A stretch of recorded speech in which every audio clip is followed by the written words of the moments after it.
Human beings are resilient creatures. Not only have we learned to overcome many obstacles and hardships, but we have also learned to greatly value keeping a positive perspective on life, even in the midst of hardship. And this valuation has become embraced by the culture at large, so that it's a quality of a human being that we greatly admire. We say uh, that this kind of a person can can be positive and upbeat, and those are very admirable qualities to us. But at the same time, we have to realize that it's the truth that is most important. In other words, if we are going through a hardship and keep a positive attitude at all times, never letting down into the truth of how hard it is for us, that's actually bordering on denial rather than a positive uh, state. What this means is that um, in our world today, most people have learned to make the best of their lives in spite of the fact that life is actually, in this world, life is actually very hard. And people have gotten to the point where they are living in denial of, of the hardships that we face in this world. And so this then becomes a stumbling block to us in our evolution of consciousness, because if we are in denial about the hardship of this world, we will not have any recourse to look ahead to a new age and a new world. So the question then becomes, because a lot of people do not see it, the question then becomes, how is the world hard? How is the how why and how is there hardship in our world? On what do I base that assessment? And because a lot of times we are so busy focusing on the positive elements of things that we just don't let down into the difficult quality of life. And what this means is that it is consciousness, it is our state of consciousness that has created our world. And our state of consciousness is not fully evolved at this point. It's a lower state of consciousness, what I call a seed state. And a seed is not reflective of the full glory of the plant. It's only a tiny little pebble that doesn't have any apparent glory. Its glory is in its potential to become the full glorious planting with fruit and flowers, etc. So Adamic consciousness, our present state of consciousness, is only a seed state for what could come ahead in our evolution of consciousness. And for this reason, the truth about Adamic consciousness is that it is not uh, it's not fully evolved, and therefore it's not perfectly positive and benign. Um, our world is a reflection of our state of consciousness. And this is very important to realize, because what it means is that our consciousness has a creative power that will create according to its kind. And therefore, uh,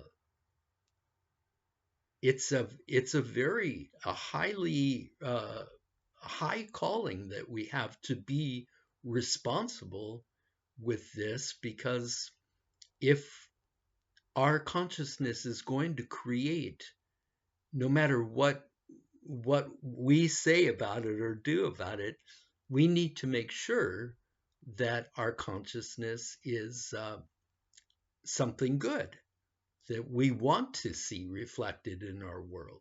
And we have not done that. We have just been completely heedless of the power, of the creative power of our state of consciousness. And we haven't believed that it has the power to create our world. And we think that we've created our world through other channels, our own strength and our own ingenuity and our own vision, etc. But it's actually our state of consciousness that's coming back at us and in the state of the world. And that's why um, we we need to be very responsible about our state of consciousness, and we also need to recognize that our state of consciousness has created a world that is not perfect, and it has many difficult aspects to it, and to be resilient and to the point of denial only sets us back, because it causes us to linger in this state when we should be feeling the pain of our world, to the point of desiring a new age and a new world. So how then does Adamic consciousness reflect in our world? Uh, if we take an honest look at the world and not deny some of the painful aspects. And to understand some of this, we have to go back to the biblical account of Adam and what happened in the Garden of Eden. Um, Two main developments came out of that experience in the Garden of Eden. One was that mankind awoke to the knowledge of good and evil, or entered the state of mental dualism. And this was a fixed state. From that point on, everything that went on in the minds of human beings became dualistic in nature. And the other defining aspect that Adam that happened to Adam was a sense of separation. And this was mainly revealed in his relationship to God, in that the narrative says right away that he hid from God. His instinct had become one of wanting to avoid God. But separation from God is much bigger than we give it credit for. We tend to think that you can take or leave God, so it's not a big deal. But separation from God means separation from life. It means separation from one another. It means separation from ourselves. And so it has a huge repercussion as Adamic consciousness reflects in our world. We see both of these aspects reflecting very powerfully. We see separation in human society on every level, and we see dualism reflecting. So when you look at some of the plagues that have beset human society throughout this age, it makes perfect sense that these came out of Adamic consciousness. For instance, mankind has been a very warlike creature during this age. We have fought war after war after war, killing and maiming millions of human beings. For older, mature human beings, this has meant offering up their children, 18-year-old sons, on the sacrificial altar of some human cause or belief system. That's what most wars are fought for. And war is, to overlook war or to try and be resilient in the face of war is simply a state of denial. War is a terrible, terrible thing. And this entire age has been characterized by war on the human scene. So this aspect of our human experience in this age has come directly from those two defining qualities that Adam came away with from the Garden of Eden. On the one hand, we see separation from God at work in war, because only through being able to separate ourselves from other people could we willingly kill them like that and mass murder that war is. And on the other side, we see good and evil at work very much.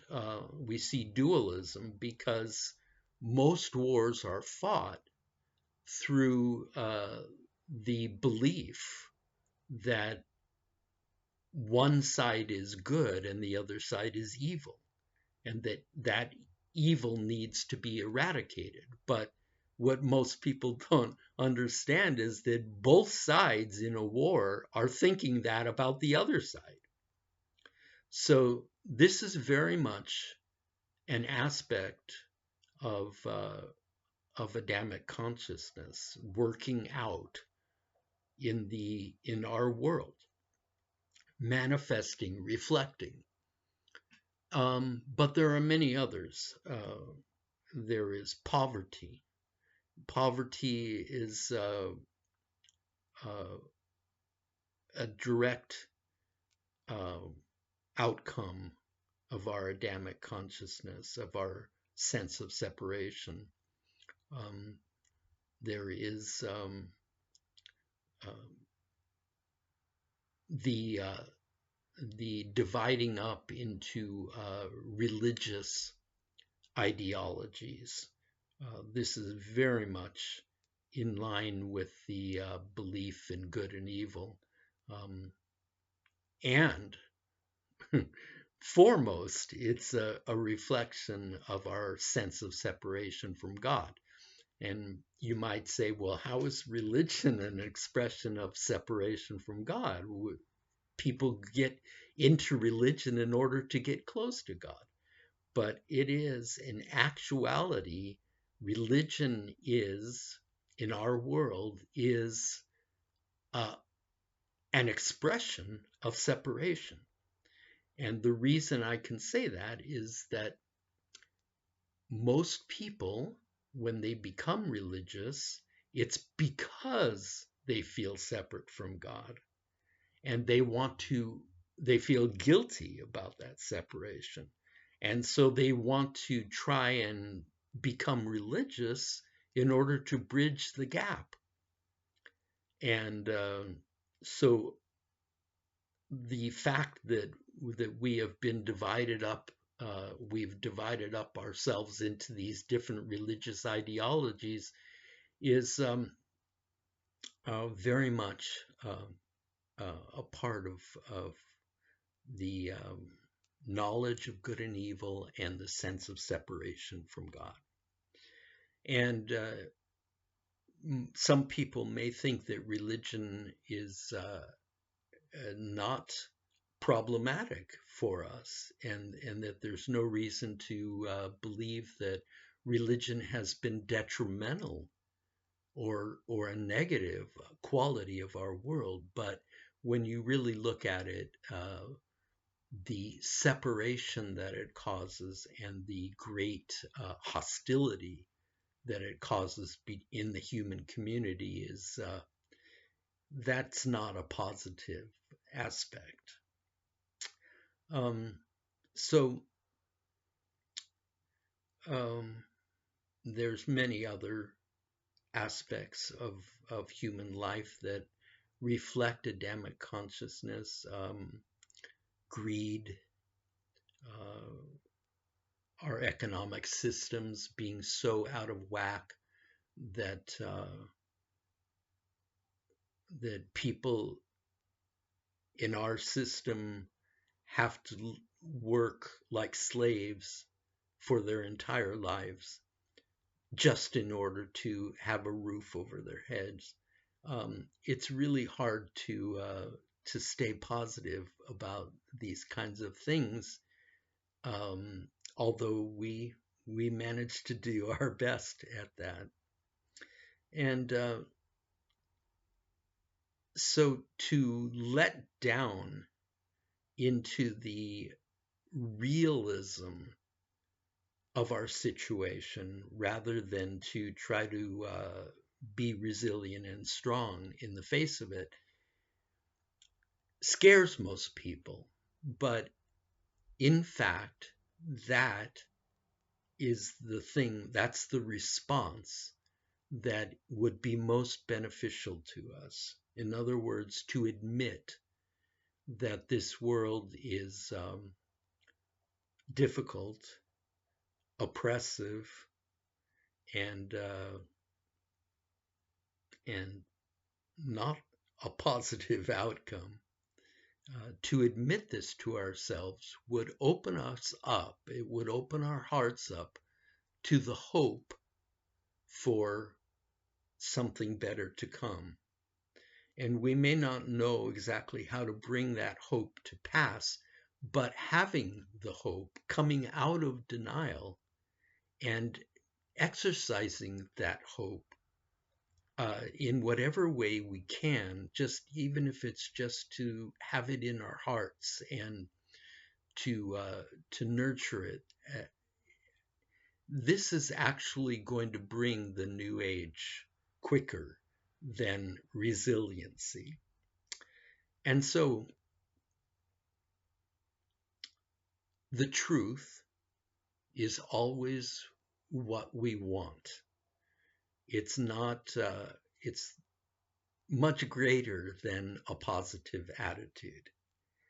And, and even if the truth is hard, but we have to understand that consciousness is creative, and we have to look honestly at what our Adamic state of consciousness has created around us. And we can do this just in the privacy of our own thoughts and heart. We can let down into this and feel the pain, because it is painful.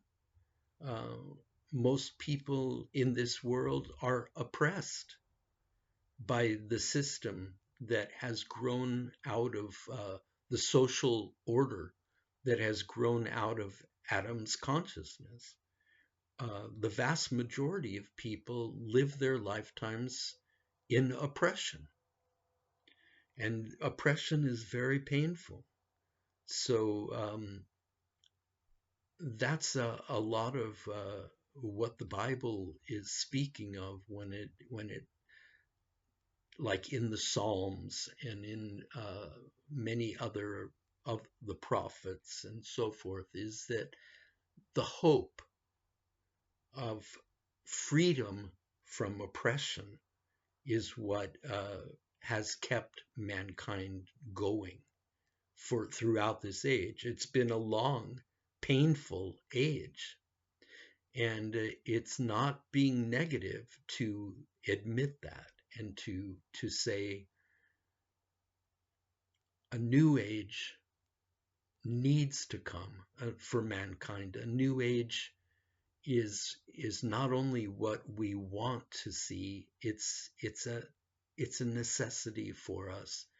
Um, Human beings should not be living under an oppressive uh, social order. We should be free, and we shouldn't be uh, fighting wars to sacrifice our children on the altar of some idea of good and evil. So the New Age is contrary to what many people believe. The New Age is very much a potential reality for us. Most people in today's world have lost hope to such a degree that they hear talk of the New Age and they scoff at it. But the New Age is in actuality a very tangible potential for us. It's an evolutionary outworking of our endowment of consciousness. And in fact, Jesus basically um, made certain that evolution of consciousness into the Christ state for mankind will come. It's just a matter of time at this point. And so let's not uh, try to be strong to the degree of denial, and instead let's put our hope in something that it's not a blind faith kind of hope. It's actually a very tangible scientific reality, and that is in the evolution of consciousness. Because in the same way that Adamic consciousness created this world, Christ consciousness, when it dawns on in the human collective, on the human collective, Christ consciousness will create a new world, and a new world social order that is not oppressive. And this is very much what we have to look forward to.